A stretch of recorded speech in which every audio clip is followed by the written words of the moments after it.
I never thought my life would change so suddenly. Growing up in a small town had its own magic. Everyone knew everyone. Mornings smelled of fresh tea and the quiet of slow lives. My name is Anaya. I was the only daughter of my parents, simple people with simple dreams. My father worked as a clerk at the railway station, and my mother ran a tiny tailoring shop from home. We were not rich, but we were content. I used to wake up early, help Ma with breakfast, and then get ready for college. I loved studying. I loved the idea that one day, my education could lift my family out of our struggles. My dream was to become a teacher. Not for money or fame, but because I truly loved helping others learn. My room was filled with books, not expensive ones, but old, second-hand textbooks, storybooks, and a worn-out dictionary that I kept like a treasure. I would underline new words and write their meanings in a little notebook. In college, I was known as the quiet one. I didn't have too many friends, but the ones I had were kind. I would sit on the first bench, take notes, and often stay back in the library to revise. I had big dreams, clear and glowing in my mind. I wanted to make my parents proud, and I knew the only way was to study hard. My father often said, "Beta, you are our hope." I carried those words like a prayer. Evenings were my favorite. After college, I'd stop by the temple, light a small diya, and whisper my wishes. Then I'd return home, help Ma fold clothes, and sit with Baba for dinner. We weren't rich in wealth, but we had peace. I still remember the night it all changed, because before that, life felt warm, whole, and full of light. But it only takes one shadow to swallow everything. It was the evening before my mid-semester exam. I stayed longer at the college library. The room was quiet except for the slow turning of pages and the occasional whisper between students. Outside, the sky had begun to turn a soft orange. I checked the time, 7:10 p.m. I should leave soon, I whispered to myself. I packed my notes and textbooks into my bag and stepped out into the fading light. The college gatekeeper nodded at me, "Late today, Anaya." "Exam tomorrow," I replied with a smile. The road home was familiar. Narrow streets with small tea stalls and shops starting to close. The scent of samosas from a nearby stall made my stomach grumble, but I ignored it. I just wanted to reach home quickly. As I passed the second lane near the post office, I noticed a white car parked at the corner. Its windows were tinted. At first, I paid no attention. But as I turned down another lane, I heard the engine start. I walked a little faster. The car moved slowly behind me. I turned around. It was still at a distance, but now I was alert. My heart beat a little faster. I told myself, maybe it's nothing. Maybe they're just going the same way. But the road I was on didn't lead anywhere except my part of the colony. It wasn't a place cars came into randomly. My breath grew shallow. I pulled my dupatta tighter around me and picked up my pace. Suddenly, I heard the car speed up slightly, just a little. I turned a corner, hoping to lose it. I didn't want to run. That would make it obvious I was afraid. But then I heard the tires stop. Doors opened. Footsteps. Fast. I began to run. "Hey, girl. Stop," someone shouted behind me. I didn't stop. The street was empty. No shops. No lights. Just dark, broken buildings and silence. Then, before I could even scream, hands grabbed me from behind. Everything after that happened too fast. I kicked. I punched. I screamed. But no one came. I was shoved inside the car. My mouth was covered. The smell of alcohol, sweat, and fear choked me. I tried to fight them off, but I was one and they were two, maybe three. Strong, angry, merciless. The world outside blurred as the car raced away. "Keep her down," one growled. "Stupid girl thought she could walk alone," said another. Tears poured from my eyes. My heart pounded like it would burst. We stopped somewhere dark. A building with no lights. Abandoned. They dragged me inside. I begged. I pleaded. "Please, please let me go." They didn't listen. And then, everything became silent. My body went numb. My mind disconnected. I closed my eyes and floated somewhere else. I don't remember everything. Only fragments. Pain. Darkness. Shame. Screams. And silence. It was the kind of silence that wraps around you and never lets go. The kind that stays inside your soul. Hours passed, maybe minutes. I couldn't tell. And then, like I was a broken object, they threw me outside. I lay on the road. Bleeding. Shivering. Humiliated. A woman found me. She screamed and called for help. People gathered. Phones were taken out, not for help, but for photos. Flashes. Whispers. Judgment. That night didn't just break my body. It broke my world. The next time I woke up, everything was white. Hospital lights. Bandages. Machines beeping softly. My mother sat beside me, holding my hand. Her eyes swollen. Her lips trembling. My father stood quietly at the corner, hands clenched. His face was stone. I turned my face to the wall. I couldn't speak. I didn't want to exist. The doctor came in, looked at me gently, and said, "You're safe now." Safe? What does that even mean after something like this? I stayed in that hospital bed for days. Maybe a week. I didn't count. I didn't eat. I barely drank water. I didn't want to feel anything anymore. Police came. Asked questions. Wrote notes. I answered nothing. I couldn't. The media tried to get my name. Some local reporter printed, "Girl from college assaulted." But everyone knew it was me. Relatives came to the hospital. Some looked at me with pity. Some with discomfort. And some didn't even meet my eyes. I heard whispers. She shouldn't have been out that late. Why was she walking alone? Girls like her invite trouble. It was as if I was the criminal. Not them.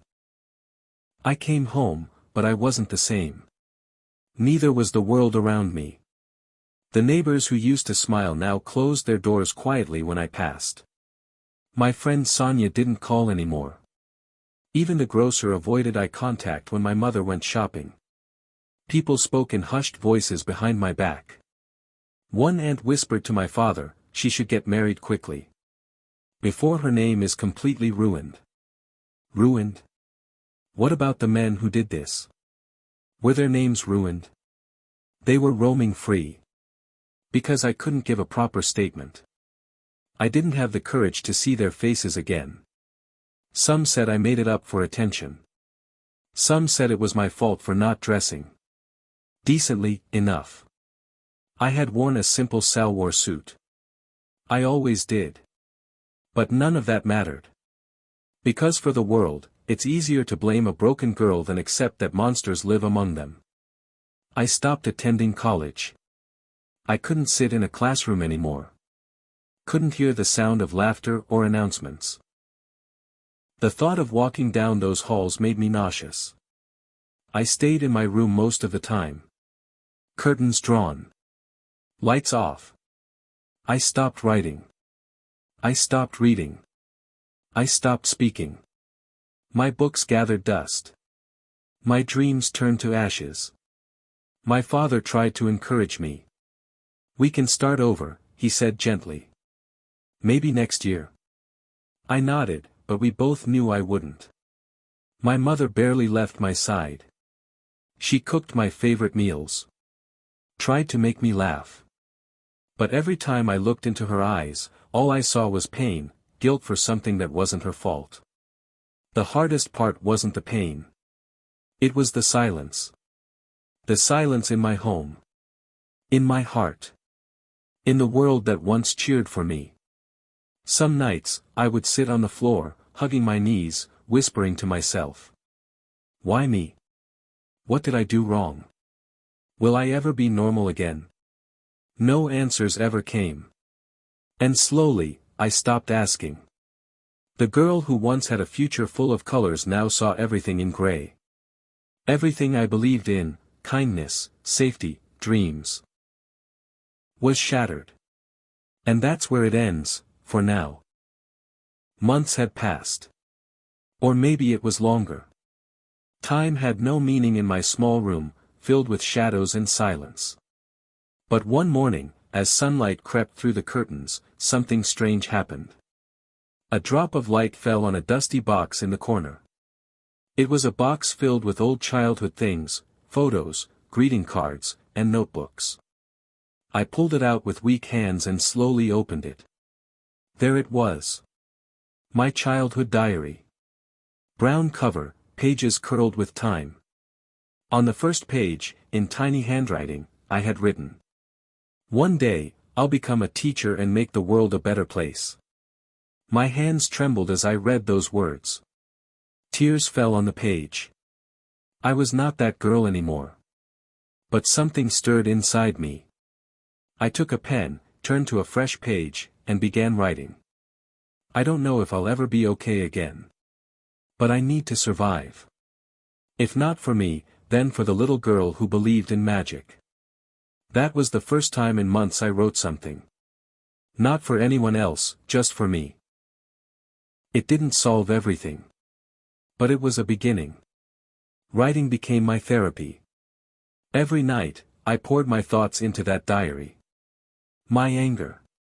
My fear. My broken pieces. Some days I wrote just one line. Some days I wrote 10 pages. I started reading again, books on healing, on survivors, on how trauma changes the brain. I wasn't looking for motivation. I was looking for understanding. For language. For something to tell me I wasn't crazy for feeling dead inside. I began journaling affirmations. I am still here. I deserve to exist. My story is not over.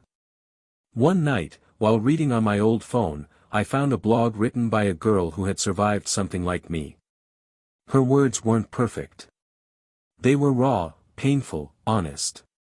But they made me feel less alone. For the first time, I thought, what if I did the same? What if I told my story? What if someone else, just as broken, needed it? I created an anonymous blog. No photos. No name. Just words. I titled it. Her voice was not silent. My first post was terrifying to write. It began. This is not a story for sympathy. This is not a story for headlines. This is my truth. And maybe, just maybe, someone out there needs to hear it. I published it and closed my laptop. My heart was racing. I felt like vomiting. But when I checked it the next day, there were 12 views. Then 50. Then comments. I felt this in my soul. Thank you for being brave enough to write this. You gave me the courage to breathe again. I cried reading them. I wasn't alone. Weeks later, I found the courage to join a women's support circle in a nearby city. It was once a week. Closed group. Confidential. I sat in the corner during my first session, listening to women share their stories, abuse, survival, heartbreak. Each one different. Each one brave. When it was my turn, I froze. My lips shook. My voice cracked. But the words came out. Not all at once, but in pieces. Shaky, like walking on broken glass. No one judged me. No one blamed me. They listened. And when I finished, a woman across the room whispered. "You're not weak. You're a warrior." I applied for a distance education program. I chose psychology and social work. I wanted to understand trauma, not just mine, but how to help others through theirs. It wasn't easy. My attention span was broken. Some chapters made me cry. Others made me feel proud.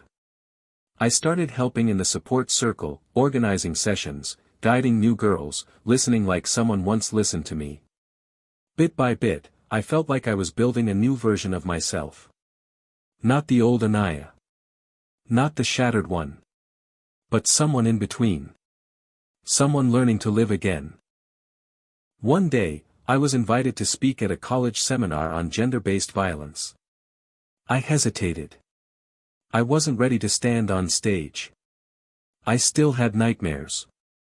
I still flinched when someone spoke too loudly. But I said yes. When I took the mic, the room blurred. I wasn't just telling a story anymore. I was claiming it. I told the crowd how silence almost destroyed me. How healing isn't a straight line. How survival isn't weak, it's war. When I finished, the room was silent for a moment. Then someone stood. Then another. And another. Applause. Not for what happened to me. But for what I had become. Years have passed since that night. The scars haven't disappeared, but they no longer control me. I speak in schools, colleges, and online webinars. I counsel survivors.